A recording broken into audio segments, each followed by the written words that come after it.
Ramai yang tanya saya, "Puan, patut ke saya simpan emas kalau saya masih ada hutang kad kredit?" Jawapan saya mudah. Jangan dulu. Jangan terburu-buru. Kalau anda ada hutang faedah yang tinggi, contohnya kad kredit kan, sampai 18% setahun, adalah lebih baik selesaikan hutang tu dulu. Kenapa? Sebab purata kenaikan emas dalam setahun sekitar 10%. Tapi kos hutang kad kredit anda 18%. Maksudnya anda rugi dari awal lagi. Jadi tips yang saya boleh share adalah bayar hutang yang mana faedah paling tinggi sekali. Kalau ada lebihan bajet, barulah asingkan untuk simpanan emas. Bukan semuanya. Sebahagian kecil daripada lebihan bajet tersebut. Yang kedua, ramai orang nak terus beli emas sebab takut duit bocor. Tapi tuan-puan, kalau belum ada simpanan tunai, itu dah silap langkahnya. Contohnya, bila tayar pancit, anak sakit atau kecemasan kecil.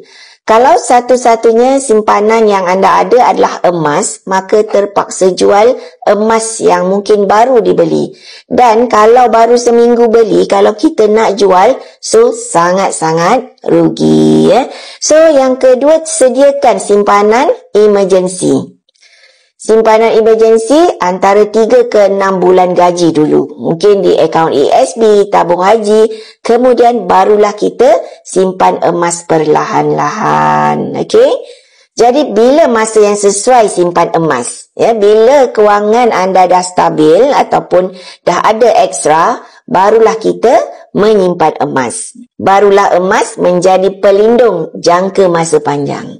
Emas ni bukan untuk duit nak pakai bulan depan tuan-puan. Tapi untuk simpanan 2 tahun ke atas.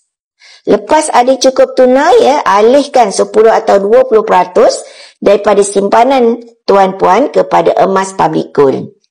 Boleh mula dengan serendah RM100 saja melalui akaun GAP. Tak perlu tunggu kaya baru nak mula. Jadi ingat asas kewangan tetap sama. Selesaikan hutang, terutama hutang-hutang jahat, bina tunai, baru simpan emas. Kalau nak belajar cara menyimpan emas dengan strategi yang betul, follow saya di Le Public Gold anda. Untuk panduan simpanan sebenar, bukan setakat ikut trend, tapi ikut ilmu. Kalau anda nak mula simpan emas secara patuh syariah dan mudah, insyaAllah saya boleh bantu buka akaun GAP Public Gold.